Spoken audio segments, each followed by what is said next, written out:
Officially starting? Yeah. All right, do the intro. Okay, welcome to Artistically Married, where we explore the inner workings of our marriage driven by artistic expression. We're your hosts, Jake Ackerman. And Brienne Steinberg. And we are here with my friend Richard. What about my friend? Wow. Wow. Yeah, we're friends. Okay, yeah. We're all friends. We're all friends. I'm more friends with Brie than you. Yeah. Yeah, okay. But He didn't know what to say. He was like, that's not true at all. I'm just going with it. you're like, yeah, actually, we're married. So, yes, you're more friends with her than I am. Yeah, I guess so.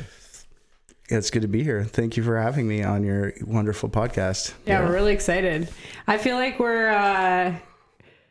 we've had a lot of, maybe it's like we try to keep it in our favor. So we've had a lot of guests that don't have as much experience, and like it was more like exciting for them. We're like, do you want to come on our podcast? And they'd never been on one before. So this is like our first like learning from a veteran. That's cool because you know what?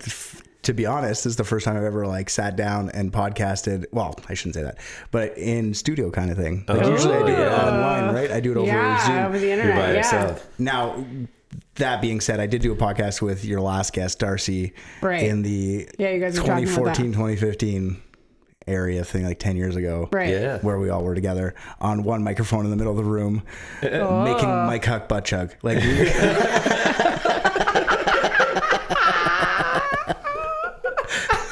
Is that still available? Darcy says I never was in charge of any of the files of that.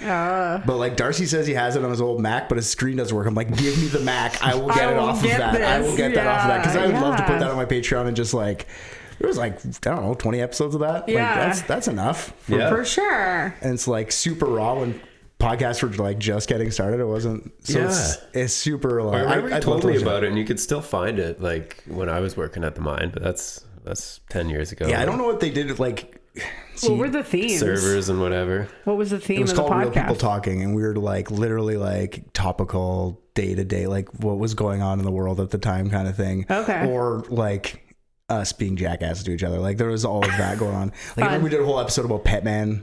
Like, Pet Man? Yeah, you ever see like Boston Dynamics with their like robot people? Oh, yeah. No. Like you ever see that robot dog that it's in movies and shit now? Well, no. Anyways, I'm too busy going to dance competitions. Apparently.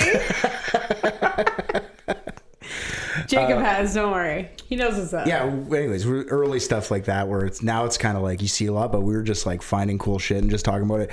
But it was literally like a Yeti in the middle of the room with 5 of us just yelling into it. Like it's so progressed. Now we're sitting in Jake's basement with like microphones. We each have one. Yeah, we each have one, and there's a mixing board and a computer. Like it. Yeah. Before we never half-ass anything. We just give her. Yeah, we'd give a file to Jesse, like Darcy's older brother. Okay. And like 6 weeks later, there'd be a podcast up because Jesse puts everything off. Amazing.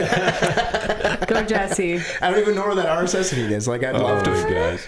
I'd love to find it just for that. Like if I could find it, I would put it up. But yeah, no, I've been doing podcasts for a long time. So yeah, we're excited. It's cool to have like people that, I don't know, you guys know the work that goes into it now. Oh, you guys have been doing it for totally. Yeah, we 30-some episodes deep now? Yeah. Yep. I know. I can't believe we made it that 30, far. This is 35. Yeah. Yeah. So like you guys are doing 2 hour, well, I was looking at an hour and a half. Yep. 2 hour episodes. Hour and a half, 2 hours. Yeah, for sure. And that's especially with 3 people, this is a lot of editing. That's a lot of work. People don't realize, like, I think you just like, you sit down and like have a conversation. Like I spend. Okay, well, you guys are more of a conversation, like interview kind of thing. Mine's heavily scripted, heavily edited. Okay. Like I write 40,000 word essays sometimes. Wow. And deliver them every 2 weeks. You know what I mean? Like, that's it's anywhere between 10,000 to 30,000 word essays about like the most gruesome shit that you can think of. Okay, just so our listeners are like following along. Which podcast are you talking about? Because you have 2 different podcasts. Okay. We can go back and we can start earlier if you want it. Like, it's all good. Yeah. So give us the deets. When I always wanted a podcast because it's something I can do from where I am. And you're a comedian. For sure. But I mean, I understood there was work to it, and I understand it was going to take over my life. Right. Yeah. So I listened to a bunch of different podcasts. I love true crime. I always have ever since I was a kid. Like Unsolved Mysteries is my jam. Fucking Robert Stack. You know what I mean? Come on. Yeah.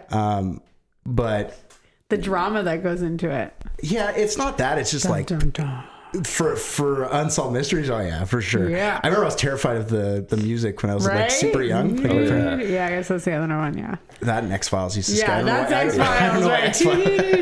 They used to scare me too, though. Yeah. But yeah, so I always loved true crime, and I listened to a true crime podcast called 911 Podcast with an operator, and I'm in the Facebook group for it, and some chick was just like, a friend of mine now, her name's Celeste, she was posting like, I'm going to start a podcast and I'm looking for co-hosts. And I just on a whim was like, I'm in, let's do this. And I guess like, I don't know, 50, 60 people messaged her that in that thing. And she called everyone and like did these weird interviews with everyone. And I was like purposely like, I was like dropping and stuff like that. I'm like, I'm going to see how far I can go with this chick to see if like she's going to break. Well, let's see if she cries. It's not even that. It's more like, I will do this naturally. So I'm purposely doing it now because I don't want her to be like, make a bad choice. You know what I mean? Yeah, you gotta be transparent about who you 100%. are. 100%. Like, So I'm saying give like, her these and stuff like that. And she's loving, she's laughing. She brings it up every once in a while. Where'd you get this girl? She in that podcast group, in the group for the podcast, she just messaged me. So she's we talked. Like an online friend. Not even, just some random, right? Wow. She's a friend now. Yeah. But she picked like 4 of us. Okay. A couple from Australia, like one lady from Australia, a lady from Minnesota at the time. She dropped out of the podcast a couple years in, and Celeste was the unethical podcast what she came up with, and she had a bunch of scripts. We were doing 2 a week, like 2 hours. Wow. And I was just coming in to be like the comedy guy, right? Like so I'm coming in like, I don't know. I'm having a great time because I'm laughing. I'm doing all this shit that I love to do. It's all improv. Like it's heckling. Like I don't have to. I just cut in and she just like she'll edit it, make it work. Like perfect. This is wicked. Yeah. And I'm like, I'm gonna write an episode. Like I want to write an episode. Yeah. So I wrote an episode about some chick that's from Cochrane that got murdered in Toronto. This happened. 100%. Yeah. So I wrote an episode about her, and then I kind of know her sister, Verena, like peripherally, like through other people.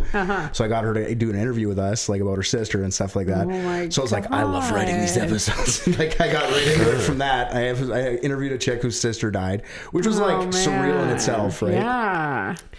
So now I'm in Richard mode where I'm like, I'm going to do podcast. I'm fucking laughing, making this, but now I'm writing. And like Celeste, like, I'm not trying to, this is me bad mouthing Celeste. I love Celeste. Yeah. But like, you could tell she's like, okay, I'm doing this. We're good. I'm like, calm down, Richard. So what we did was we had a Patreon right away, which is probably a smart idea for anyone starting podcasts. Just start a Patreon, because if you start one later on, it's hard to keep it updated. Just get it right off the bat. Gypsy. Like seriously, just do one right off the bat.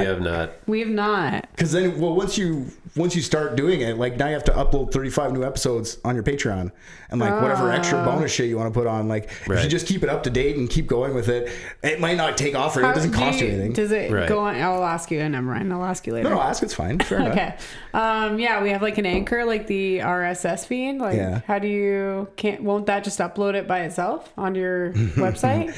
Not on Patreon.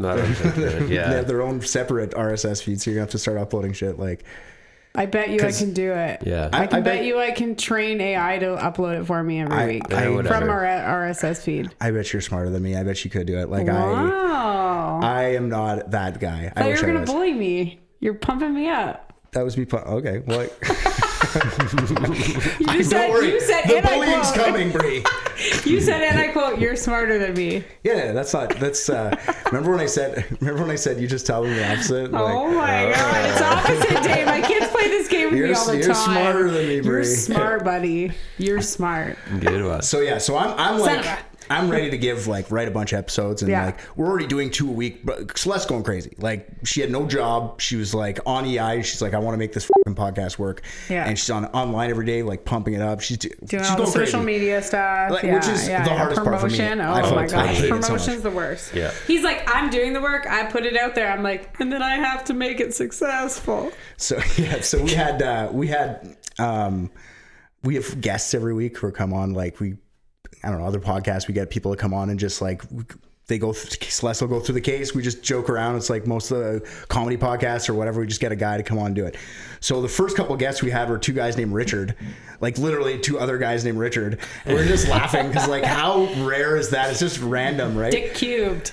Exactly. So we started going like, Celeste is seeing me like chomping at the bit, like I'm going to write 100 episodes right now, Celeste. And she's like, I'm good. Like, don't worry. So she's like, why don't you start like a Patreon only like podcast where we'll just throw it on the Patreon and then like lure people in, and then you don't have to do like as much as I'm doing. Mm-hmm. So I was doing like once a month or once every 2 weeks, I guess, back then. Yeah.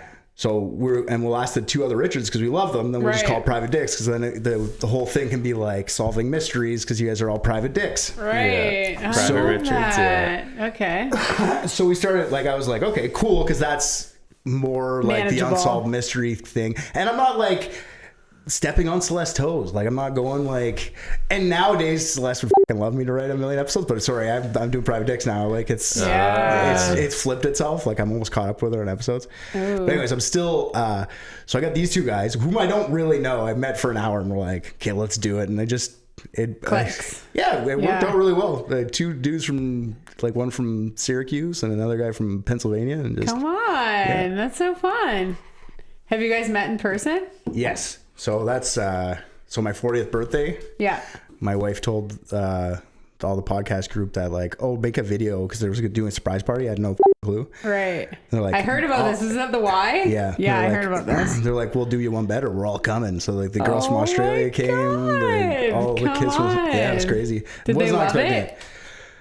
Did they love Erica Falls? The Aussies did for sure. They never saw snow before. Oh, right. Come on. Like, they're walking through and like to get the crunch. They're like, that's phenomenal. I forget what the word they said. This is grand. Oh my god. Narrow. They stayed at B&B at Nelly Lake, and then they had a good time. They all stayed there. Amazing. Yeah, they stayed for a couple days. Wow. Yeah, I listened to that episode when they were just kind of hanging around talking about it or whatever. I think you guys were all in the same spot at the same time. That was old school, like real people talking. We had one mic, and I was like, "We're recording. I don't care." Yeah, oh, that was great. Just I don't know, because I've been up here and you're just talking about Iroquois Falls, and I don't know. So I think somebody mentioned like the "Don't drink the water in the bathroom" sign. I just love that. Like, yeah, it's awesome. Why? For me, the whole thing, like for them, they got to hang out like 2 days before that. I didn't know they were here. I felt so left out. I felt like you're like, man, I wish I would have just known. Yeah, because I would have had more fun planned and like other things. Yeah. So like for me, it was super surreal. Like I was so like, let's smoke weed all day and go hang out with people I've wanted to meet forever. And I just remember being so awkward and weird. Yeah, it was awkward. It was good. We had fun. It was good. It was fun. Cool. I remember I told them too. I'm like, I wish I would have known. Yeah. And you turned 40. Mm-hmm. Holy. Yep. You have 2 kids. 2 kids. Yeah. 2 kids. They're in high school? Because we're the same age, and I still have babies, and you have high schoolers. Oscar's in grade 10 this next now. He just finished. Okay. And Molly's in grade 7. Okay. So almost high schoolers. Yeah. And I have babies. Like Phoenix is fresh out of diapers. No, he's 5. We're coming along. We're from Niagara Falls. Jake's face was disgusted by that "we're from Niagara Falls" statement, just so you know. It was this. He's like, don't tell anyone. We're from Niagara Falls. We have our kids later. I don't know. I meant like our kid's still peeing his pants at 5. Yeah. It was a joke. Obviously, he's not. Yeah. I couldn't connect it. Yeah. Fine. But yeah, no, you guys should come on. If you guys want to remote in, well, I'll put you guys on on Monday. I want to solve a case. What I'm doing? Well, if I can figure it out. Well, there's a lot of ones that you've done that I was like, oh, I actually know about this stuff. I have some information for you. So yeah, like what? What was it? I see these questions you wrote here. What's the ones you tried to solve? We solved them all. Every single case gets solved. Yeah. Yeah, we've solved Jack the Ripper. We've solved so many. This people they're easy. Yeah. I like people have a hard time figuring this shit obvious out. now. I like the King Arthur series. That one was good. I'm still doing them. I'm doing a night tomorrow by myself. There's more King Arthur stuff? I've been doing I did a whole episode on King Arthur, and then I've been doing a night of the round table, like a half-hour bonus episodes. I haven't gotten to this. So I have Sir Accolon I'm doing tomorrow. I will be ripping that one out tomorrow. Because I was sick last week, so I was like, I didn't do an episode, so I'm like, I'm going to do a night. I'm on 6 nights in now, though, so Jake, you got to catch if you like Nights of the Round Table, catch up. Yeah. And 6 nights in a row? Well, the 6 bonus episodes about nights, different nights of the Round Table. Amazing. I'm 6 nights deep. Gotcha. But what I do for those, what I really like, and I don't know if Jake, you haven't really caught them yet, but I make up shit because it's all made up. Like all this nice. So like I'll do the whole lore, but then I'll throw in my own fake part of the lore, hoping that it becomes part of the lore. That's my new favorite thing. You're trying to infiltrate the lore. I'm trying to become Arthurian legend. Oh my God, I love that. The stories came from Miracle Falls. I'll tell you the next episode what the lie was, but I leave it in there for the whole fucking, I don't know, I do them every couple months. Like, so it gives 2 months of That's awesome. I love that. Yeah. So are you exclusively doing that podcast? No, you're still doing both. I'm still doing both, but Celeste is more like, I shouldn't say Celeste. Like I'm super gung-ho to keep doing Unethical because we were crushing it. Like we were 200th podcast in Canada for a little while. Like we were not. Come on. Yeah, we were. It's amazing. Being sponsored by. How do you know? All sorts of, well, see, it's gone now, but Chartable used to exist. And you can go check like your. Chartable? Chartable was a website where you could go check like where your podcast sits and standings. It only goes the first 250. Damn, they got rid of it? It was part of Spotify bought it. Okay. And then they destroyed it. Because they made their own. Yeah, right. And it's only with Spotify. Yeah. So you can only see the charts through Spotify. There's other ways too. Like you can do listen notes now, but it tells you like what percentage of podcasts you are at. Like if you're the top 10%. Can you get it through Spotify? You can go look at your charts on Spotify, but like it's only the top 300. I think they show everything. After that, you can't tell how far down you are or whatever. Yeah. They're like strive for the top or be eliminated. Well, it's just there's so many podcasts. It's unreal. Yeah. So yeah, we were crushing it. We were doing so well, and then I don't really know. It just kind of like fizzled, and I'm still gung ho for it. But the other girls are just like we're still hanging out and chatting, but it's like we'll do one every 2 or 3 months. But you got to be consistent. When they started losing their interest, let's say, I just took Private Dicks and put it public, and I started releasing an episode every week until I caught up. And now I do them every 2 weeks. Still crushing them out as much as I can. Yeah. And I try to just like you're right, consistency is the main key to it. Yeah. But it's like the saddest part is like Unethical has such a huge following, and it's like hard to catch that back up because Celeste, like I said, Celeste and all the girls were super good at the social media part. Right. I'm not good at that. Yeah, you have to be like, doing that at the same time. I'm terrible. And like RJ, like there's Rick and RJ, like RJ's Richard Jr. and Rick, like that's how we identify through the Richards. Three Richards. Yeah. But Rick quit maybe 2 months ago just to do his own thing or whatever. So it's just me and RJ has zero interest in like he just comes to do the promotion, thing I was doing. No, he's what I was doing for Unethical, which is just being the funny guy. Yeah. So like it's a lot of work by yourself. Yeah, totally. It is. I feel that way. I'm just the entertainment. Jacob has to do all the work. But I do all the social media stuff. Yep. Yeah, I wish. I fucking wish. Yep. I'm still clipping out videos and Teamwork. stuff. Oh my God. Yeah. There's a lot. But I wouldn't do it if I didn't like it. That's the thing that's, you know. Yeah, exactly. I'm learning so much crap. Like, and it's the community. I feel like, I mean, especially up here, because you have like a small population of people. How many are interested in what you're interested in? Not much. Not many. Right. Your demographic even is like a lot of elder people. I don't even know what they're into up here. So yeah, the fact that you've connected with people online and you're able to like be in different countries and all working together on a project is awesome. Yeah, no, it's wicked. It's perfect for where I live. It makes me hate comedy less. Yeah. And I have a love-hate with comedy overall just because where I live. Like, it sucks up here. But it's good. You know what I mean? Because I'm the only guy. But, I mean, at the same time, I'm still the only guy. Like, yeah. I know. You're like, I'm a celebrity. Oh, I wish there was some healthy competition. It's not that. It's just you got to... if you're by yourself, you got to constantly be writing like crazy. Like, if I'm in the city, I can roll over material in a year. Here people are like, I heard that one last month. And I'm like, okay, but like I can't write a new hour every week. Like, come on. Yeah. Dance monkey, dance. Yeah, that's I get that one too. Why don't you tell me some jokes? Jacob said you went to school for comedy? I did, yeah. Wow, tell us about that. So yeah, it was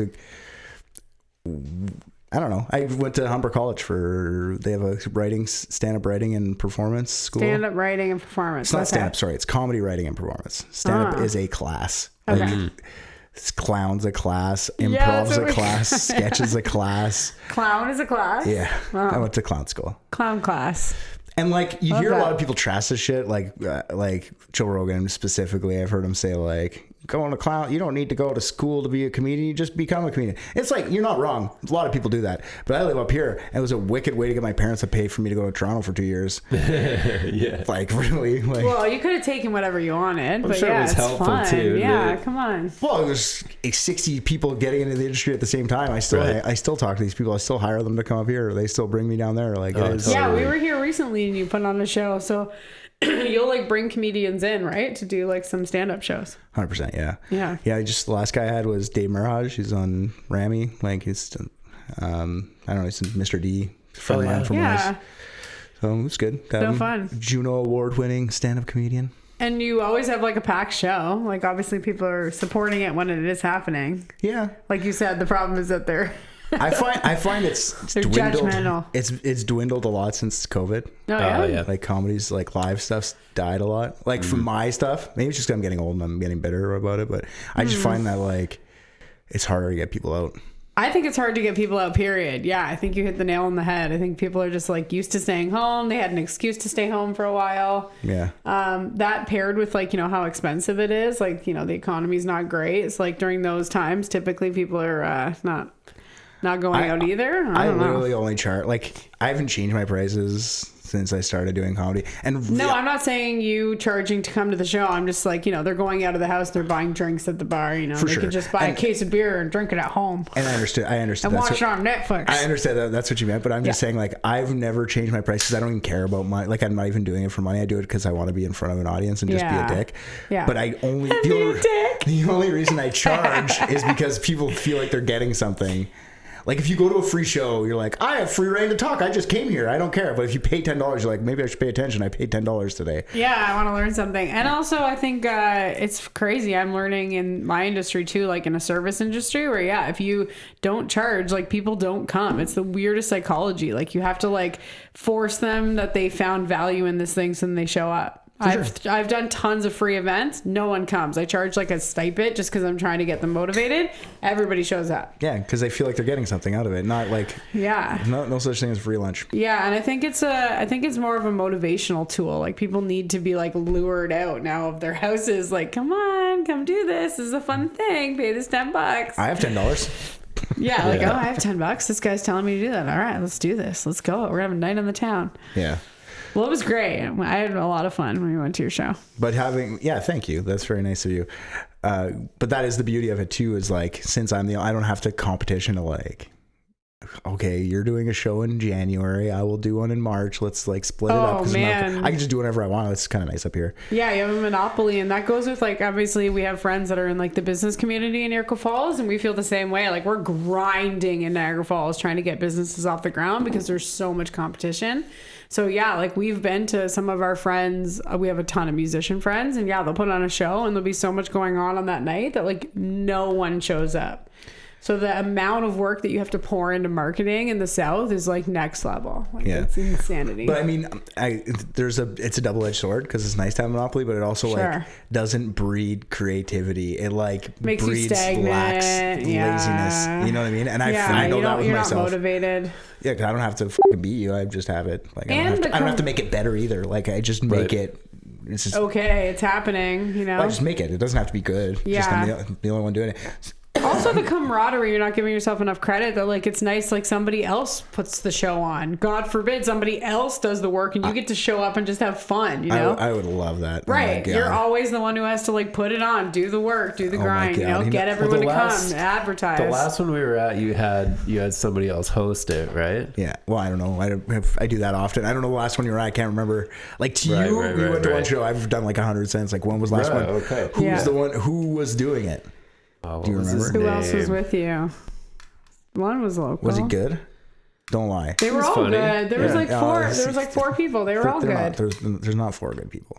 Ever. There's never been four good people. Maybe you were one of them. Was it Rick? Was it Lemieux? You headlined. I think there was Richard before you. Okay. Another Richard? What's his name? Oh, it doesn't matter that much. Yeah, I'm just, if you have it off the top of your head, it doesn't matter that much. But yeah, I do that time to time too, because I get sick of doing the same stuff. Let's say I love hosting because I can just I don't even have to write. I just talk to people. But right, I sometimes want to do jokes. Oh yeah, you were hosting. Do you put on shows in Timmins? Yeah, got one this weekend. Really? Yeah. Oh. Where is it? At the Monita. Monita? Monita. Pub and rub, because the G fell off and it's a pub and rub now. Oh my God. You can't make this up. Are you serious? 100%. I'm getting a picture of this. I need a picture. Send me a picture tomorrow. I'm going to post it on the bottom of the podcast. 100%. A little Chinese dude owns it. His name is Frankie. And he tells me, I put up new sign. I put up new G and it comes down the next day. It's like every time. So everyone wants it to be pub and rub. Yeah, pub and rub. Somebody climbs up, rips it off. It's for amazing. Sure. And it's one of those Timmins is such an old town. Hundreds of years, 120 years old or something. It's about a 100-year-old building. Yeah. So it does have, it used to be like a saloon where you go upstairs. Okay, have we been there? Has it changed names? It's like the one nightclub there. It's huge, right? No. It's small. It's what I like. Yeah. A little 70, 80. I fill her up, get a bunch of grungy 7 or 80 people? Yeah. Okay. And it's just jam-packed we've only been to one venue in Timmins, and it was like a bumpin' nightclub, maybe. There's got to only be one. There's a couple, but it could have been like the Surge or whatever. It doesn't... Yeah, they have them. Timmins is not as small as I think it is sometimes. I forget. I drive through North Bay. I'm like, Timmins is bigger than North Bay. I didn't know that. Oh yeah. You know what I mean? There's 4 streets instead of 1. Yeah. Timmins is bigger sometimes than I think in my head. It's not bigger in Sudbury, but it's definitely bigger in North Bay. Let's talk homeless people. What? Why? No, I'm just kidding. Let's. I meant why did that come to your head, Bree? Because I was thinking, let's compare homeless people in Timmins to North Bay. Oh, yeah. It's not funny. I'm still laughing, but it's not funny. It's a little funny. It's funny. They're not going to hear this. I'm just joking that that's how you judge a city center, right? Like how big a northern town is by how many. Mind you, up here it's probably a lot more intense to survive the winter being homeless. Oh, 100%. Yeah. Yeah. I can imagine. Hey, not something I want. It's freezing. You guys had an extra long winter this year. Yeah. Ugh. Hey, you got to use your snowmobile? I used it. Amazing. I used it a couple times. For sure. Couple times. I'm not an indoor kid. My daughter gets it from me. I'm not But you bought the snowmobile for my children, for my child, my eldest, and my wife. They're the outdoor kids, and I come along happily. No. You're like, no. I'm not against it. It's just not. It's not what I'm like. You know what would be super fun today? To get on the skidoo. Oh, you know what that means? Getting stuck in some bush somewhere and digging myself out for a half an hour because nobody else is gonna do it. Right. Yeah, that's funny that you're not the other. But you were born and raised here. Yeah. Okay. Still, there's a reason I want to be a stand-up. I sat in front of my TV as a kid and watched comedy at Club 54, being like, I know I could do this, no problem. Have you been to New York? For sure, yeah. Yeah, we've been a couple times recently, and it's wild there. I love New York. What the comedy scene is like. Oh, sorry. I was going to say that was one of the questions. What inspired you to get into comedy coming from Iroquois Falls? It's almost like I'm a professional. I knew that. Yeah. And I angled myself into it. Yeah. Walking into the question. Yeah. How did you get into it? Yeah, I was just a kid and I love comedy. Yeah. 2 things made me very happy as a kid was sitting in my kitchen with my 13-inch TV watching comedy at Club 54 just for laughs. Yeah. Or seeing boobs. 2 things as a child made me very happy. Whose boobs? They both still make me very happy. Oh my God. Her name was Christy Canyon because that's the only porno video my father had. Oh my God. Was it I dream of Christy. VHS? Yeah. Remember how scared we were? They're going to know exactly where I better rewind it to the exact same spot. How do you rewind it? You stick your finger in there, you're trying to rewind it back to the spot? No, I press rewind on the VCR. Oh yeah, I'm thinking of cassette tapes. Man, whatever. Big, small, same digital or media past. Yeah, no. I was picturing when you do the cassette tape, you know. Oh. Remember you had to rewind your tapes at Blockbuster? Or they got mad. Be kind, rewind. Yeah. Or I'll charge you $3.99. Yeah. You guys have Blockbuster here? Not here in Timmins. Okay. The only place we had videos is like a corner store. I grew up in kind of a same. Well, no, it was so small. There was not even a corner store. And I just remember getting your license was the most freeing experience. You were just I can go anywhere. It must have been next level for you guys to be able to like get your license and go to Timmins. I didn't even grow up here. I grew up in Tunis. Oh God. Yeah. Oh yeah. I was the corner store. When I was a kid, my parents bought when I was 3, we moved from Thunder Bay to Tunis, and they bought like the little on the side of the highway store. Yes. And it also doubled as the post office and the something else. It was incredible. It was like a chip stand. It was like one of the first chip stands up here. My parents had a chip stand too. My dad's like, we paid for this house with potatoes. He says that shit all the time. Potato chips. Exactly. PC. We're PC. That's funny. That's amazing. What a community partner. Yeah. So are now, your parents really funny? Yeah, my parents are pretty funny. You're like unintentionally. No,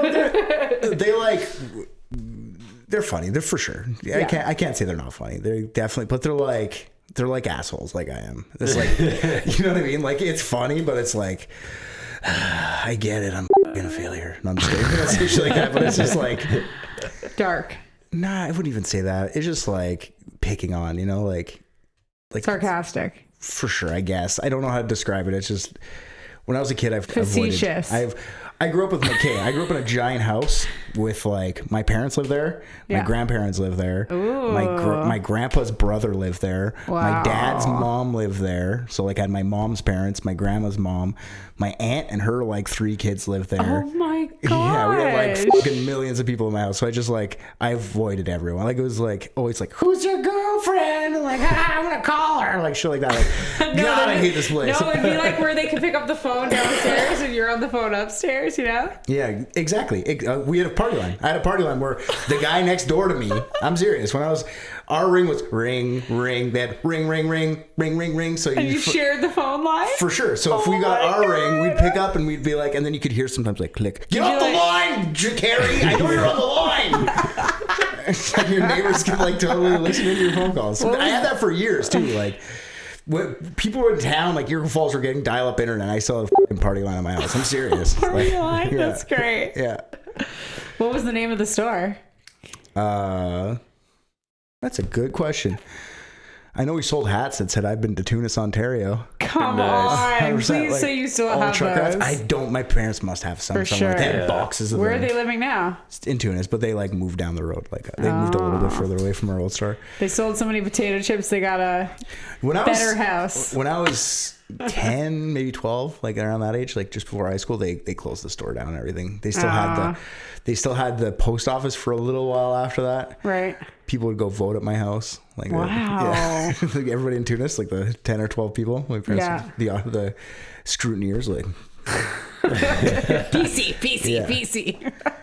What your parents do now? They're retired. Yeah. They just retired, closed the store, and that was there? No, the store was retired on the chip money? No, they closed out. Like they had different jobs. Like my mom worked for community living for I don't know until I was 16. Then she got fired. I guess I don't know. I would love to know that story now that I'm older. Put that on Private Dicks. Solve the mystery. Why did Artistically Steudle get fired from the? It was like click. Community health. Click. He just fucking solved Casey Anthony. Okay, he doesn't need to do Kathy Steudle. Kathy Steudle. And she's like, she got fired, I guess. And then she wanted to go back to school to be a nurse. But like, I went to school at the exact same fucking time. I was so mad. Yeah. Like, I'm like zero help from my parents because they're like, we're poor because we're going to school. Like, I guess I will be paying off OSAP myself. Oh my gosh. Yeah, I remember. Yeah. My mom going to school at the exact same time. It was super annoying. Where in Toronto did you live? I lived in a bunch of different places. I lived downtown for a long time. Yeah. I lived in Etobicoke when I was going to school because that's where the campus is. Okay. I lived in, just off Marley Station. I guess that would be like, I don't know, probably like North York-ish. Like border North York and Toronto. Yeah. So yeah. Do you go to Toronto a lot now? No. Pain in the butt. You told the story before. Didn't you get like broken into there or something like that while you're at school or no? I got broken into a bunch, yeah, for sure. I got broken into when I lived in Timmins badly. I got beat up, when I was in. Beat up? Oh, yeah. I lived in Timmins. Like when you finished school? Okay, so I originally went to school when I was 17, just like trying to get away from Tunis. and not understanding that I could do whatever I want. And I just went to radio, which is funny that I got back into podcasting. Yeah. And I fucking hated it. They told us about all the like I wanted to be on the radio, and they're like, you could go, your first job can be like in Marathon, Ontario. Like, oh cool, you can make $25,000 a year. Oh my god, are you fucking serious right now? $25K. I'm never gonna pay for any fucking OSAP or anything. What was the job? Just being a radio announcer. They make shit money. They make terrible money. Like DJs make shit money, dude. Less than what I make for this podcast, which is $0. No, this is this is a passion project, though. This is not. All right. Like, you're not trying. But so I realized that I was this, and podcast wasn't a thing. Like I was fucking doing editing on like a Windows 95, like fucking old ass computer with like saw. Right. Like it was different. Like nowadays, when I got back in editing, I was like, holy fuck, I should have just stayed in radio. Like, so easy now. Yeah, so easy. Like unreal easy. Before it was really hard. Like a lot more work went into. Like I have a lot of respect for that profession from the old school guys. Yeah, nowadays, we just had a guy on our podcast that was talking about like sound design and from like the 70s. I don't even know. It was insane. Yeah, he's got tape out and he's like, he was talking about doing the cassette tape and recording and then like waiting for the song to end and then stopping it and then pulling it and putting it on the radio with like your voiceover. It was insane. Yeah, 100%. Was he Paola guy? Was he getting paid to do this shit? These guys. What are you talking about? What's Joe? I was talking about Joe. Oh no, I thought you were going to talk about your old co-host. What's his name? Oh yeah, Pat Porter. Yeah, he was a radio host too. I got started with a guy who was on he was a radio broadcaster for a long time, like 20 years. Yeah, in Niagara. I bet you he made a lot because he's in a bigger market and he made quite a decent amount. He was of money. in a big radio station. Was he like in the Hamilton. morning drive, or was he like? Yeah, he probably got paid shit tons, like in a big city like that. Yeah, he loved it, but then he stopped. He wasn't allowed to do interviews, and he was like, I don't want to do this, and he went to podcasting. Yeah, good for him because it is the future. Like it's actually what we're doing now is actually probably like dying. Like just an audio only podcast. Everyone's moving to video and like But it's like I like this more because I can do it while I'm working. I can do it while I'm like videos are different. It changes it. It's not the same anymore. Yeah. But people are more into that. But I don't care. I like audio podcasts. It'll never go away. It's like the radio. Everyone's like the radio when satellite radio, because that's when I first started. When I went to school, satellite radio was just becoming a thing. I was just starting. It's like radio's gonna die. Everyone's just gonna all be satellite. And it's like, and we all bought into it too. We're like, holy, we got to get into the satellite thing. And it's like, I still have the drive at 5. I guess people still do the radio in Timmins. You're at a situation where you don't want your eyes involved. Yeah. For sure. All those situations, there's so many of them. You're just chilling. You don't want to watch something. You want to watch the lake. You're listening to stuff. I like audio podcasts because I can listen to it while I'm working. I don't have time to like sit and watch people have a conversation most of the time. And what I mean is like I don't think it's dying in that way though. Like I mean, people that want to work and stuff will always have this, but now it's already been like corporatized, right? Like audio podcasting, like the frontier is in video. It hasn't been taken over by like Audio Chuck or like all these big podcasting, Parcast or what, all these big ones that just like you can't compete with that. It's impossible. They have like 100 shows. They get one sponsor for those 100 shows, and they just play it over, and then they get paid through sponsorship. Like now, like we were getting decent enough listens on Ethical. We got sponsored by Manscaped. Oh yeah. Yeah, I got a free trimmer. Definitely trim my balls. I have those. I wish I could show you the ad that I made. It was 2.5 minutes of me being like, I got a thing on my dick that it doesn't cut. It's good. It's like a little bump. Like, anyways, so we do ads and shit, and like we get like $60. You know what I mean? Like you get nothing, but like when you're a big podcast network, which is now what it's become, is like super corporatized. So like it's not dead in the same way as I mean more like there's not as much opportunity. You're gonna get swamped by the big guy. The guys like us scraping up. It can happen, and it does still happen. It's just a lot harder now. You're fighting. It's like you're in a fucking tugboat and they're in a battleship. Like that's why we're kind of just like all over the place. Like we haven't really dug our heels into any like specific theme. Like I know everyone's like find your niche. We're like we don't know what that is yet. So we're just kind of shooting in the dark. I don't know. I like it. We're having fun. Throwing pasta on the wall. We're having fun interviewing people that are doing stuff like that we know. I was going to say to you, like, so for us, we're like we have guests, they're physically coming into house or into studio. So like we have a process where like we write the questions on Tuesday, we interview on Wednesday, we put out on Sunday. What's your process?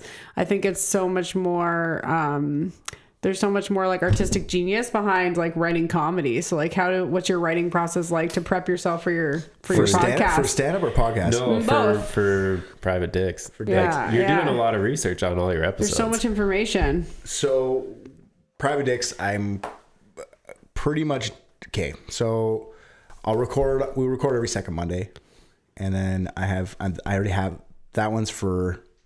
I already have one in the can for the next week that's coming out. So that one's for 3 weeks from now. So I give myself 3 weeks to edit if I really need it, because sometimes it's a lot. Yeah. And then I'm 3 weeks ahead, basically, or 4 weeks probably, writing the episode. So I'm reading a book or something on my next subject before I even recorded the other one. So I'm reading shit tons of books and reading a lot of articles. Like right now I'm doing Alexander Hamilton's, the one I'm in the middle of right now, and I didn't understand how much that was going to be into that. My brain hurts a lot because the guy wrote a lot. But anyways, I'm like 3 weeks into writing about that. Wow. Reading into that, and I'll usually finish a book and then I'll start writing and I'll remember what I can, and then I'll start going on the internet and I'll start taking what I wrote and kind of like filling in the gaps. Oh yeah, I forgot about that. Oh yeah, I forgot about that. Yeah. Oh yeah, I forgot about that.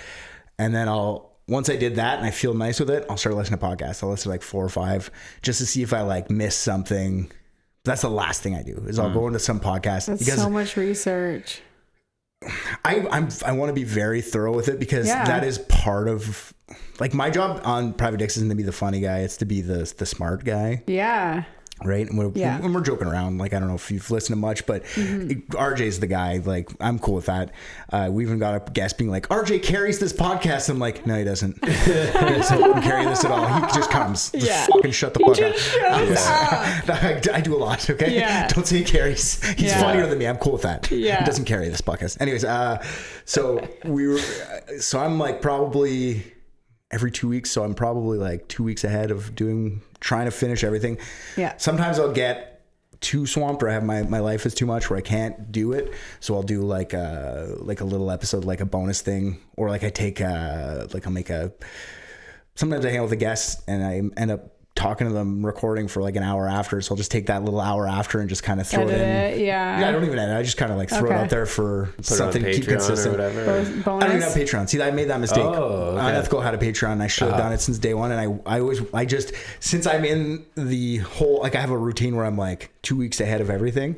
Like I don't even have time. I'd have to stop releasing content to just put out a Patreon. And if you can figure out how to do it in one fucking click, you tell me, because I will do it. I will send you a tutorial. Yeah.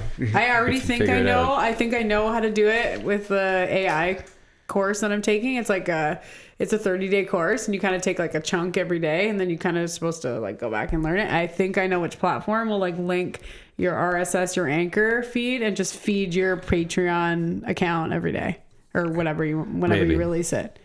I'm pretty sure. Because I'm pretty sure. Almost 80% sure. Like, we can cut this if you want. I don't really care. But this is what I think you have to do. Is I think you have to upload it there, and then it gets its own RSS feed. And then people have to take that RSS feed and put it into their player so they can listen to it through whatever fucking thing. Because it's making its own separate thing that you have to pay for. Yeah. Yes. You will have to pay for it to do it by itself. So the automation. No. Like Patreon's all behind a paywall, so like it has to all be on the platform separately. You gotta upload everything there. Like it will upload from your RSS feed, but what's the point of going on Patreon if you're just gonna get from the other RSS feed? You have to have a separate one that you release like a week before. Yes. Right, and specific content that's behind you have to pay for it. Yeah. Or you can have it like maybe I don't know. Like that's the thing. I haven't sat down and read. Like that's the problem. Yeah. I will look it up and I will send you. I know there's dudes now like I don't know if you guys ever. I don't know if you ever listen to like Last Podcast on the Left or anything like that. These are pretty big podcasts, but you see on there they had a Spotify deal for a while, but they left that. They're on Sirius now, and their episodes drop in their feed a week before, but it's locked on their Spotify feed, and then a week later it'll go to the public. So like the paid part, but like there must be a way to do that. But I feel like that's through like Sirius or some shit. And I'm like I said, I'm just a guy. Like I'm literally one man writing 2-hour episodes every 2 weeks. No, like, there's all kinds of AI programs that do those kind of things. But yeah, we're in the same boat. Well, I did notice that too. Like when the older ones, it seemed like you guys switched. Like you would pick an issue, and then like, has RJ done any, or was it all just you and Rick? Rick didn't. Rick did. You think when I say RJ does not much, RJ will write an episode if I'm super stuck. Rick literally did nothing. Okay, yeah, he never did. Okay, I knew because I heard did he somewhere quit or you like fired him? No, we talked about, and Rick, if you listen to this when I post it, because I'm going to put it up on my side. We love you. I have no problems with this. What I'm about to say is like just reality. It's not me being mean. I don't care. Like literally, I let you do this for a long time, but I thought you were going to quit months and years ago. I was just like, and we've talked about like, well, he doesn't even want to be here, I don't think. Yeah. And then we're like, he comes and every once in a while he'll say the funniest shit, and we're like, okay, cool, he doesn't want to be here. Yeah, but keep him. I kept telling those guys, I was like, let's see how long it takes him to quit. Like I just kept going like, he's gonna quit eventually. I know it's gonna happen. Just like how long? And when he did, it's like, I knew it's coming, dude. Don't worry about it. I'm not worried about it. But he lasted probably a year longer than I thought he was going to. Just because like I felt like Rick when he was on the show, it was like the show was more like this hipster thing that he knew about that nobody else, and he got like a thing performed to him, and he would be able to like interact sometimes because he never really talked that much. Unless it was something that he really loved, like we did an episode about Cicada 3301. I don't know if you've ever heard of this before. No. You know what that one is? So it's like this, if you haven't heard, it's this hacker thing where they put out this quiz like on the internet, like on Reddit or whatever, where they posted originally. I think it was 4chan or something. And it was like, this image, if you can figure out this image, go to the next step and the next step and the next step, and then there'll be a prize at the end. And like people are using like crazy programs to like take the background out of the program, then you get the next hint, then you go, then there's fucking pictures in Belarus and shit on a wall. Like if you see this and it's like a QR code you gotta take a picture of, like you had to travel the world for this shit. And he's like a super big computer. Oh yeah, it's crazy. So he's a super huge computer hacker guy. That's his big thing. Like geocaching.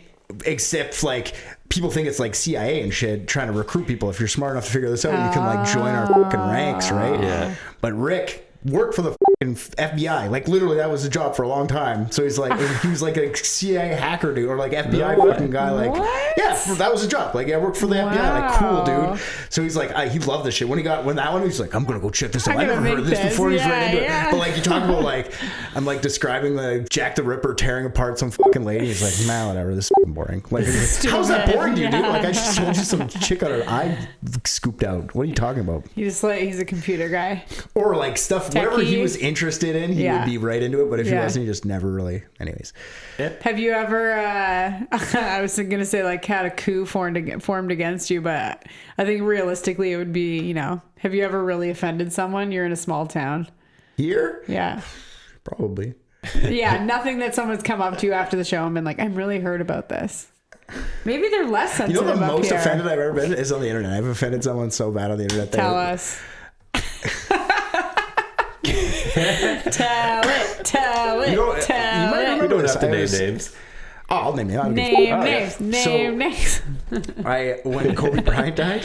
Oh, okay. Oh no! What? Nice. Kobe Bryant died? Yeah, in a helicopter crash. Yeah. What? Yeah, him and his daughter. The basketball player. The basketball player. Come on. Yeah, he was retired for 2 years. He was hanging with his daughter Gigi. Aww. Taking her for a helicopter ride, and it went down. And there's autopsy pictures, not photos, but like drawings. And he had his arm was gone and shit like that. He was. But anyways.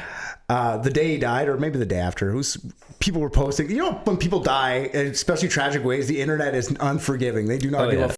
Like when Paul Walker died, they're like, "Slow down, buddy." They're saying shit like that, put memes out. Like, who cares? I think that's funny. That shit's funny. Who cares? Yeah. Right? So I was seeing all these memes come through, and I saw one where it was like a drawing of the like death. Doing like a jump shot, but it was a helicopter just saying Kobe. And the helicopter was hitting. And some guy was so fucking mad. Like we were like 600 comments in by the end of it. And he's like, call me these fucking white people. Like what was me being white? Have you ever been on the internet, dude? This isn't just because he's Kobe. You went back and forth 600 times. Not just me. Like there was other people on my side. There's people on his side. It was like it was a big, super huge battle. I offended that guy. He was defending. He was like, oh. Because when you get offended, like people are gonna like we're on the internet. There's anonymity. I can say whatever the fuck I want. I'm just like, remember when he raped girls? Like, remember like it's true. Kobe was in. He didn't rape anyone. He got off like. The girl recanted her statement, but originally I was like, he's not that great of a guy. Like, calm down. He's not like this. Like, he wasn't the Dalai Lama. Relax. He's like, fucking white people always want to bring the black man down. I'm like, why is this racist? No. This actually happened, dude. Yeah, he was a bad guy. Or it didn't happen. It doesn't really matter. It's the internet. Right. You know what I mean? Like, I don't really care. I'm like super neutral on the whole thing. I love basketball. I'm a basketball guy. Yeah. And like, anyways, it was just funny. Like, that was the most offended. But for here, people won't say it, but they'll like. Have you ever done any religious jokes? Probably. Okay. Probably. Yeah, so you didn't answer. You answered about all the research that you do for the podcast, but how do you write for stand-up? For stand-up? Yeah. Stand-up's like dying for me. Yeah? Not that it's like, I don't hate it or anything. I'm probably going to focus more on it in the next, but I've been putting a lot of work on the podcast. Yeah. So so you focus on what you're interested in. For sure. I'm still interested in stand-up, and I just can't imagine writing a stand-up. Like, it's so hard. How do you just nail all those jokes? Stand-up's different for me now because I've been doing it for so long where I kind of I've been doing that for 22 years now, 23 years. Yeah. And I'm like not bored in a way like I don't like it. I'm just like, I don't like sitting down and writing jokes because I'll just figure it out as I'm going. Like us having a conversation, like not on a podcast, because I'm not going to take what we said now and just like make it into a joke. Yeah. But like if we're hanging out and I'm saying something, we're talking about some subject, that's when I'll write something. I'm not going to sit down and be like, you know what's funny? Dogs. Yeah, right. Okay. Yeah, it has to just happen organically where you think of something and it happens and then it becomes a joke. And then I don't write like a lot of people do that though. They sit down for 8 hours a day and they'll sit down and write. I write on stage more than anything. So if I'm like talking about something that I think is funny, it'll just kind of like snowball itself over time. Yeah. Over years, right? Yeah. And then after I performed it like 5-10 times, then I'll start writing it out. And then I'll start trying to like look for beats and trying to like look for ways I can like call back into other jokes and stuff like that. But for me to write a joke is just like, it has to come to me naturally now. Yeah. I'm not sitting down and forcing it, which is not for, there's a way to do it. Like I just don't anymore. Cause I'm literally spending let's say 80% of my free time writing podcasts. Well, yeah, especially if you're reading all that material to prep for it. For sure. Like that's so much. Since I had kids, I don't think I've read one book. I should have brought my computer so I could just show you like the vastness of the script and what I'm going through every time. And I love doing it. Like, I feel like this could, I know we just literally said it's great that it's audio, but I feel like it would be a really good show. Like TV show. What? Just solving all the world's mysteries? Yeah, through comedy, right? Using comedy, like a comedic outlook on it. It's funny. It's solving all the world's mysteries. To me, it's like...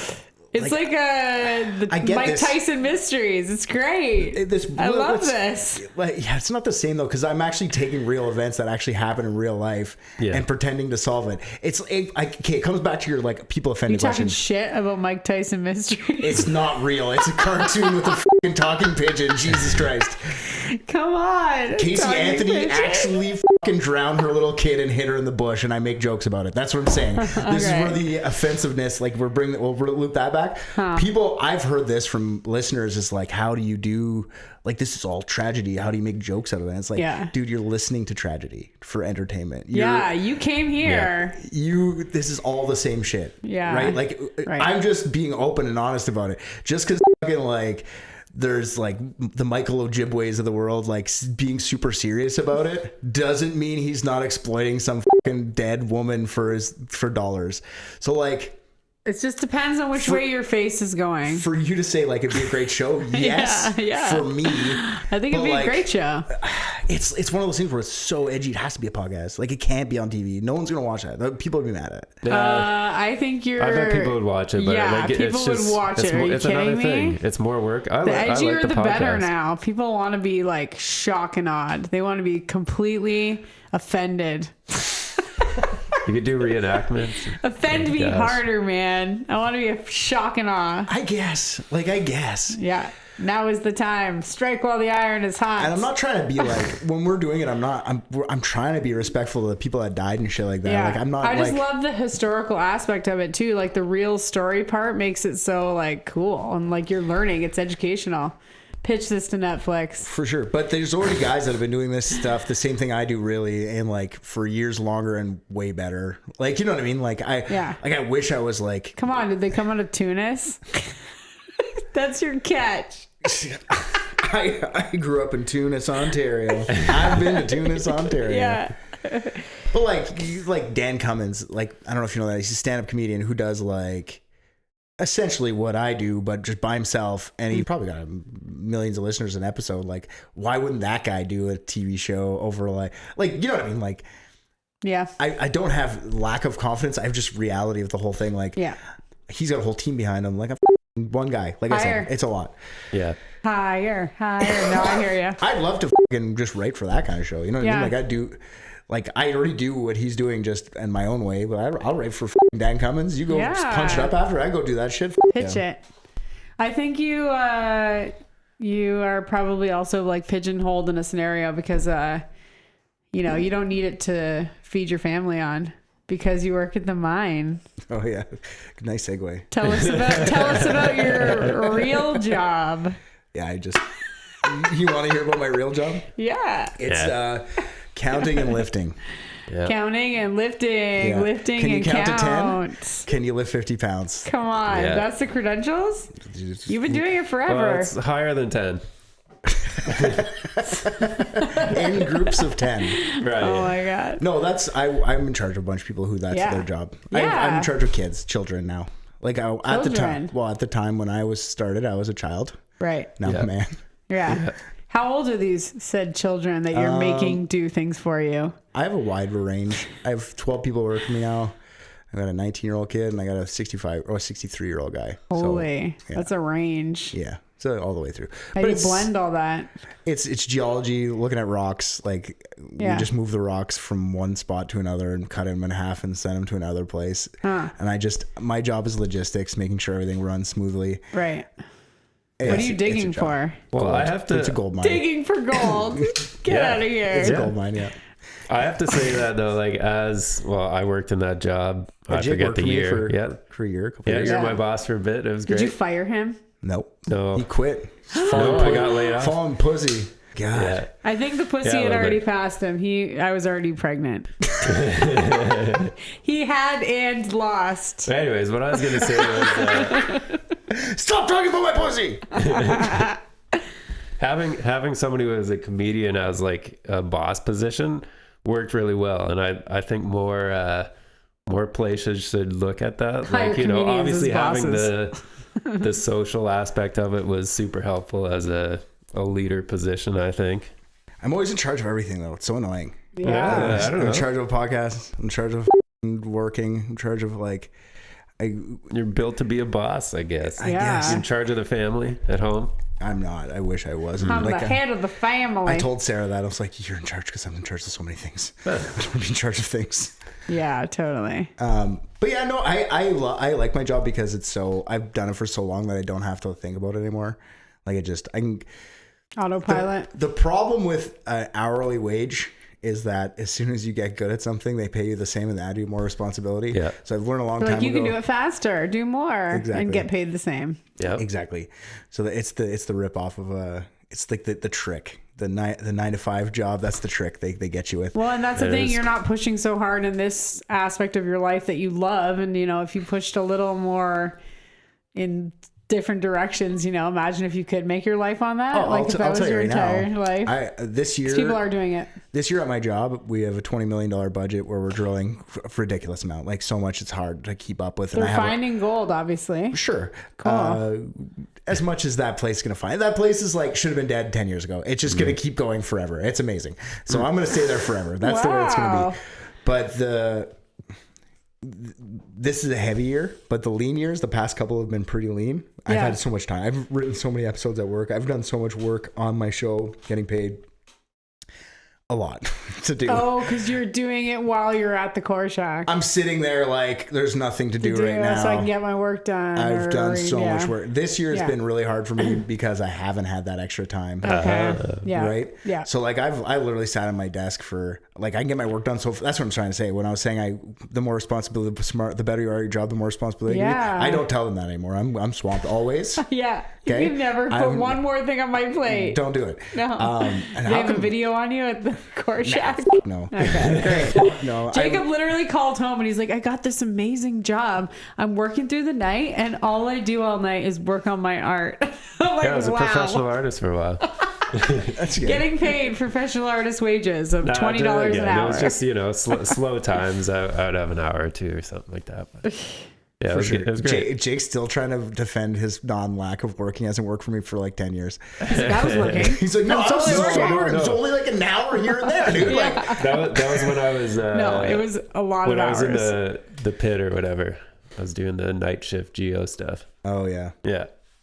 Yeah, but the job is very conducive to like my lifestyle, honestly, because I work Monday to Thursday. Well, I work a 4 on, 4 off, 4 on, 2 off schedule. So like I have 4 days. 4 on, 4 off, 4 on, 2 off. Okay, yeah, yep. One weekend, just a short weekend. I could do 4 and 3 or whatever, but I just choose to have a 1 4-day weekend. Yeah, so it's very conducive to like I have one weekend where I can just pound, like my kids are at school. I have a whole day to myself where I can just like pound out an episode if I really need to. Yeah. And then when it's slow, I can work at it at work. Like I've figured out a system where I've been there too long now. They just can't even if they caught me, they'd probably just like, don't do that again. And be like, okay. And then just do it again. Yeah. Like it costs too much to get rid of. I've been there for literally like since 2012. Yeah. And you can do the job in your sleep. Like, you know what you're doing, right? It's the same shit over and over daily. Like, I'm getting this stuff done. It's fine. No, and more. More, like when I leave for the 4 days, when I come back, it's like something's broken. No one knows how to do it just because of longevity. So like it works out really. I like the job because of that. It's like works out in my favor. And I got kids and like I get paid more than I probably should. You know what I mean? Yeah. Working for a billionaire whom name I probably shouldn't mention. A billionaire? He wants to be. He's close. Oh, 800 millionaire. 800 million. Wow. Yeah. He's making that off the mine? Stock market, probably.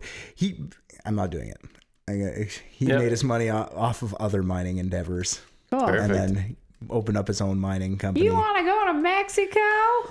I would. Like, that's the kind of shit that I like about my job when they, like, now they have places in other countries. Yeah, and you could have some mobility. Obviously, your kids are, still at home. No, but You're like, you guys stay here. Me and your mom are going to go work somewhere else. Well, I've heard the mumblings of, like, oh, we should send Richard to the core shack in Nevada because, like, they don't know what they're doing there. I'm like, okay, I'll go there for a week. Yeah. And that would be an actual interesting part of my job. You want to send me to Nevada for a week? I'll go hang out and fucking gamble. Now that I'm starting to get, like, I'm hovering above my business and I'm not working on the business anymore. Yeah, those consultant roles, you don't give yourself enough credit. When you get to a certain age, you're like, I have some stuff to teach people. Like, I got some skills. I could be consulting on this one thing. Like, put me in, coach. I got this. Yeah, for sure. Yeah. And I've noticed that with comedy too, and like even like now you guys are like, oh, the veteran podcaster. It's like I don't think of myself that way until I sit with you guys. And you're like, oh, teach me more. I'm like, okay, well, I got stuff. Yeah. But like comedy is a big thing for that too. I have like about 12 to 15 comics in Timmins now, just like learning from me because I've given them a place to do their thing, right? Yeah. So getting older is interesting. What's next, Richard? It's true. That's what I mean. I'm so in charge of everything. It's annoying. Richard. It's annoying. Sometimes it's annoying. Yeah, you have to be that like fire under everyone's. I know, I hate being the boss, but I mean, someone's got to do it. Well, if you didn't, there wouldn't be. That's the thing. There would be nothing. There'd be people just running around, just chasing their tails, screaming and yelling. Yeah, the job is. I'll keep doing it until one day they'll lay me off, and I'll probably just go off and do my own thing, and I'll probably put more effort into. Like I have different podcasts I want to do. Yeah. By myself, like I want to do an audio drama eventually. Like. You guys ever listen to any other dramas? Public dicks. Yeah. Public dicks happen private. Private dicks was because of Patreon. It was private dicks. It was like the whole. That's great. Plus we're solving mysteries. Yeah. But it's not just Patreon anymore. So it's been public dicks for a while. But yeah, I got other things. Like if I ever lose the job, I won't be upset about it. I can go tour and do stand up. I could do all this stuff. I just don't want to. It's like a lot of work. Right? Yeah. Yeah. It's nice when it's built into your routine, your schedule, and you're like, oh, I'm just going to go to my job instead. Yeah. One of your questions is like anything that I'm excited about. Like this year, I'm hoping to, if not this year, it'll be next year. I'm gonna do an album. I'm gonna do my comedy album. Just get rid of all my material. I love that. And just drop it. Will it be on vinyl? You have to. Have to. And I say that in a necessity way, not like it's cool to put it on vinyl. It's like if you want to be, because I'm going to try and put it in for Juno. I was thinking it is cool. But you have to have actual physical copies of stuff made to actually put your shit in for Juno. You can't just have digital copies of stuff. So you have to have so I'll probably actually print vinyl just for like the necessity of it. Yeah. Yep. And probably all your friends will buy it. Probably not. They better. It'll probably be like unethical fans, honestly, or private dicks fans. Order it. Yeah, that's fun. Yeah. Are your kids funny? My kids are very funny. Yeah. Yeah. My daughter was just messing with a 17-year-old kid, just with him. Like Oscar hangs out with the older kids sometimes. Yeah. He was over at our house right now. He got a tattoo. He's 17. He's just showing off his tattoo. Molly's like, that's not real. That's fake. I can tell. He's like, it's not fake. Yeah, it is. And he's like getting into it. Like, dude, she's with you. She's 12. Like, dude, relax. Calm down. Oh my God. That's amazing. I can tell it's fake. I can tell. I know. He's like, no, it's not. Come scratch it. I don't need to scratch it. No, it's fake.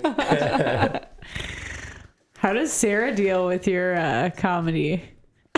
Super supportive. Like Sarah is the best thing that ever happened. Like I would never have to. There's never been a wife better for comedy. Yeah, for sure. She's into it. And let's not say that. Like, yeah, she's not. It's not that she's not into it. She's just around me all the time. Like, she just supports and allows me to do. Yeah, I've seen like spouses of comedians. Sometimes they're always just like rolling their eyes, like, "Oh my God, you're so ridiculous," you know. I probably get that sometimes. Okay, too. yeah. But I mean, like, you deserve it. Probably, but to the like.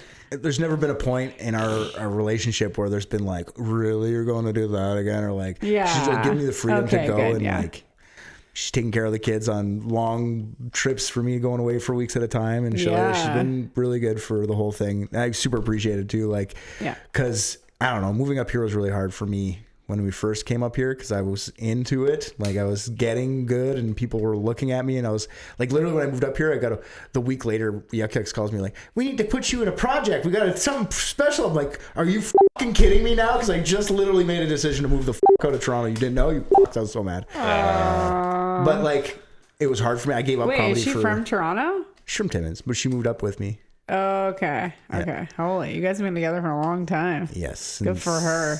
What does that mean? No, we've been together probably 20 years. No, maybe not that long. I've been married for 12 years this year, 2014. Okay. 11 years this year. And then we were together since 2008. So it's a long time. Mm-hmm. So she's from Timmins. You guys met, moved to Toronto, then came back. You're like, we want to own a house. Oh, I guess that's not going to happen in Toronto. No, we only own a house out of necessity. I wasn't even like, we moved here and I moved back because we had a child. Okay. And the kid you wanted support. You wanted the family. Yeah, but like, no. Yes. Yeah. But not really. That's not the reason. We were like trying to put the kid in daycare, and they're like, there's a 1.5 waiting list. I'm like, my kid is 7 months old. Like, what do you mean there's a 1.5? I have to tell you, like 8 months. Pre-child? That's right. Pre before even thinking about a child. So before even like, are you doesn't kidding even me? they're not even a concept. So Sarah would have been like, or me would have been like quitting our jobs. Like I had a day job there. Yeah. I'm like, I don't mind eating craft dinner every day, but I don't think that's fair to a young person I'm putting in to the world. It's just not fair. Let's feed our baby nothing but craft dinner. Or whatever. Like, it's just not fair to a kid. And like, is that... There's just no way we could have done it. Like, especially... Like, I look back, when I first moved out, I was like, F this, I'm so mad. I quit comedy. I didn't do it for probably 3 years, probably-ish. Yeah. Started doing it again, whatever. But now I look at it, I'm like, I'm so glad I got out of there. That. I think mostly just getting out of the city center like that. Like it's so expensive. Like when I was down, we were looking at buying a condo when I was there. Wow. And the brand new builds were coming up. It was $250,000, $250,000 downtown Toronto, fucking lakefront property. Like, I can never afford that. That'd be retarded to take on a debt like that. I'd be a millionaire. I'd be a millionaire right now. 100%. Yeah, I should have. We should have totally. $250. That's nothing. But at the time, at the time, that was a lot. That was so much. Yeah. And like now, I would have hindsight's 2020. But like at the same time, I'm so glad I'm out there. I just know. The city is just so wild. And maybe I'm not smarter, but I think I'm smarter. That like I understand that like the chances of being the comedian thing that I wanted to do are relatively high, but like you still only make like $70,000 a year and you're never home. Like hours at night when you like should be at home sleeping. And you're in a different town or a different country. Like you're all over the place. And it's hard to be a family like that. Exactly. Like nowadays, like I would have missed their whole life. Like I no thanks. I'm so happy I came up here and I stayed here. I bought a house.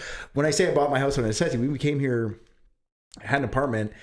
And we had a cat. We had cats we had brought back with us. The cat I still have is from I live in Toronto. He's like 18 years old. Yeah. Wow. And the lady was like, "You can't have cat." Like our landlord. It's like Darcy's aunt Oh. She's like, you can't have animals. Like, sorry, buddy, that's not how the world works. You can have animals. You can't tell me I'm not allowed to have animals. You should have said that before you rented us a place. Yeah. So she went all crazy and like, I'm moving in. And she pulled that one, like, I'm moving into this house. She had a house at Nelly Lake. She's like, I'm selling the house at Nelly and I'm moving into this little apartment. Oh my god. So we had to go landlord tenant board thing. We had to fought her. She won. She got us like, I'm like, I guess we got to fucking get a new place. And we're like, let's just buy a house. I was on EI. Yeah. My parents were like, we'll help you with the down payment and stuff. I literally bought a house on EI. Wow. 70 grand. Yeah, for sure. Nice. And like cost you 70 grand here? Oh, yeah, in my wow. house. Now you can't do that in your Falls. It's still like $300,000, $400,000. Ridiculous. Yeah, I was wondering that. I haven't looked at real estate up here in a long time. And yeah, it's crazy how much it's gone up. Yeah, it's ridiculous. But like, that's what I mean. Like all this stuff like fell into place for me. I actually remember when we listed this house for like 160, you were like, you're crazy. You'll never sell a house for 160. How Why don't you just ask for $1 million? Why are you making $1 million? How'd the sale go? How'd the 160 go? Did you guys get that? Or we're living in the house right now. So I wasn't wrong. Okay. At the time, yeah. But we were used to the market down south, which obviously was totally different. Yeah, I was thinking the same thing. 2018, we bought our house for like $600,000, and we were like, "This is crazy!" Yeah. And now houses are going for $1 million in Niagara. Yeah, but like the city period is just a lot to work within. Like I don't believe in like I'm complete atheist, if not a Satanist, just to be funny. Satanist, just to be hilarious. I like the devil. Hail Satan. And I truly believe that in some way, for me, sacrificing like the thing I really wanted to do to come up here, it like worked out for me because of that in a way. Like I don't know if that's kismet or like I would have never. I'd be fucking struggling the whole time. I'd be having fun at night and then living like trash. I would hate my life. Here, I hated my life for 2 years and realized I fucking have it made. Like where we are is great. Like sure, I don't get to go out and like I like to go to concerts and watch stand up and go do that shit. I have to make all that stuff happen for me. But like, who cares? I sacrifice that for like I watch my kids grow up. I do whatever I want. I have a fucking high paying job in a low cost. Like a cost of living place. Yeah. Like, I think I'm so close to paying off my house now. Unreal. Yep. So I think for all that to typically happen anyways, to me you get older and you're not interested in that anyways, you know? Like I'm still interested. I 100%. Yeah, okay. I would go like any comedy that would come to town, I'd go watch for sure. Yeah, for sure. Like I want to go see Hamilton. Like I want to go see Hamilton with my kids because Molly's right into Hamilton, but I can't. Like it's almost impossible. The closest Hamilton. Get yourself to Toronto. Well, it's not even in Toronto. Like you have to go to Montreal or like New York City. And like you live in Toronto, that's a lot easier of a trek to go do, right? Than like. Right.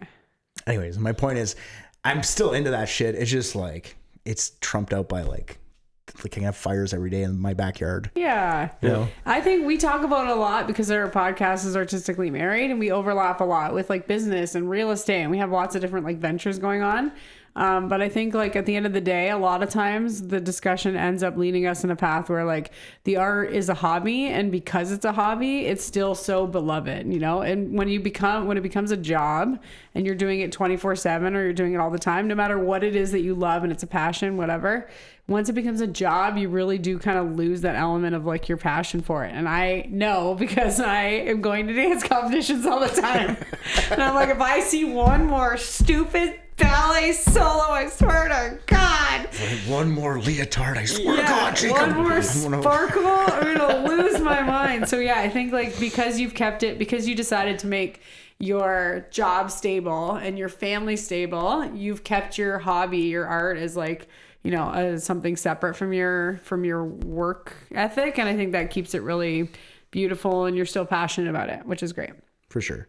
And then like it is like the dream to like make the podcast. Like that'd be amazing. Yeah, and that's the best of both worlds. It's remote, it's comedy, and you're still, you know. It's not even what you're saying is true because if it did become that, I'd probably fucking hate it. I'd probably go like, it's just like one of those pipe dreams. You're like, some level you just get bored, right? And you're like, now it's something I have to do. Like right now, if you all of a sudden canceled it or closed it and you decided you weren't going to do it anymore, no one's going to come knocking at your door saying, you know, where's that episode? You know, or maybe they would. And they'd maybe that would make you motivated and feel good. But I definitely get at the some end of the messages. day, it's not. Yeah, you're not gonna get messages. I definitely get your episodes usually come out at 12:10 in the morning. Why is it 12:20 and there's no episode? Oh my god, dude, it's coming at 12:30 this year. Really? Oh, I got people shit. Wow, that's awesome. Wow. You got a following. That's good. That's great. It's cool.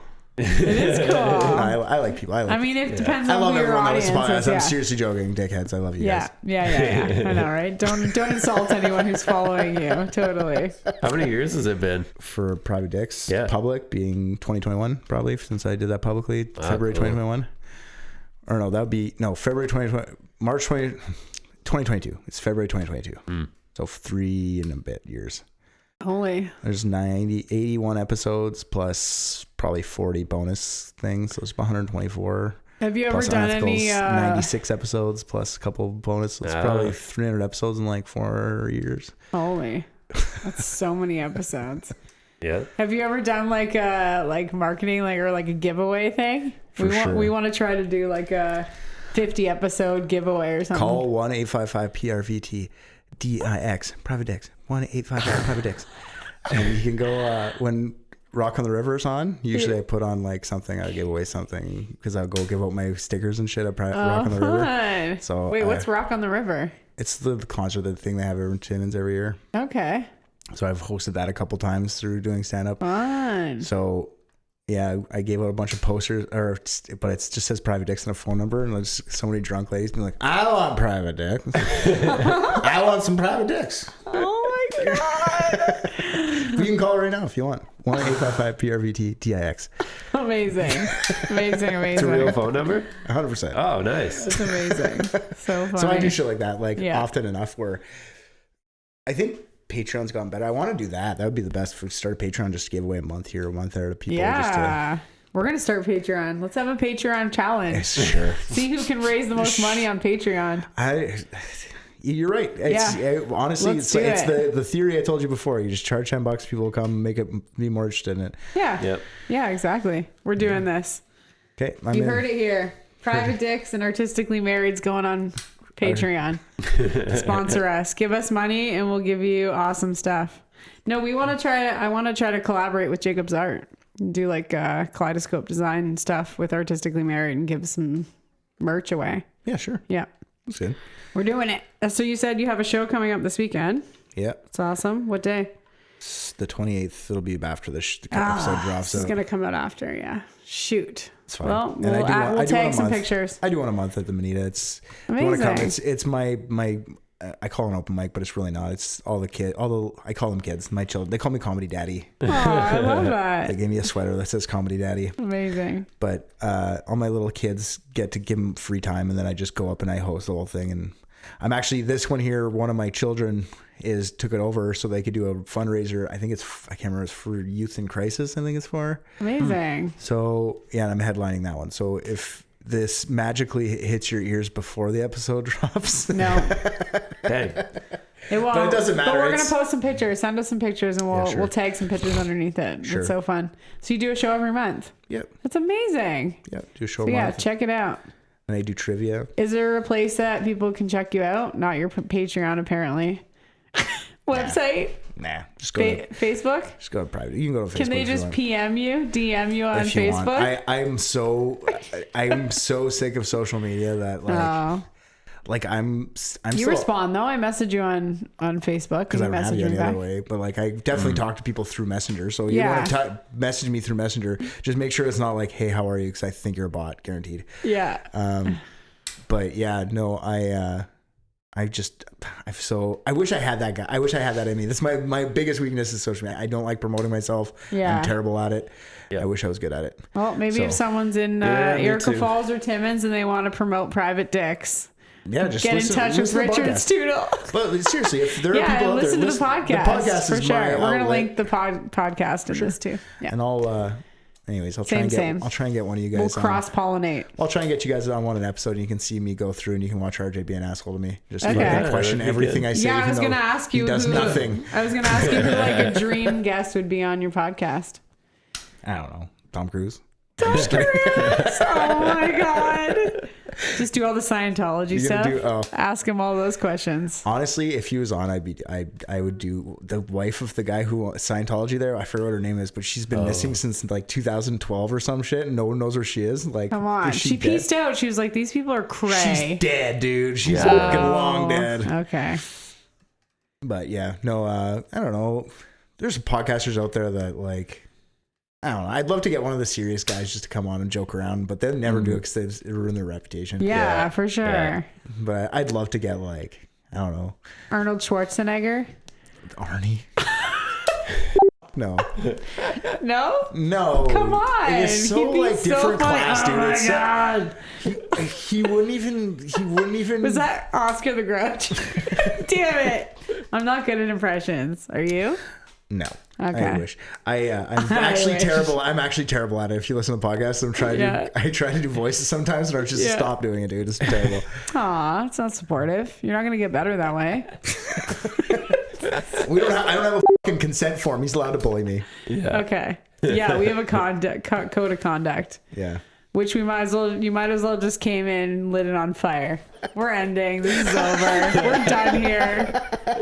Thank you for coming on. Yeah, thanks for having me. I hope I didn't cancel you. No, it was fun. And yeah, we'll cross-pollinate soon. Sure. All right. Yeah, it'd be fun. Don't forget to follow us on Spotify and you'll never miss a podcast. Good night. Good night.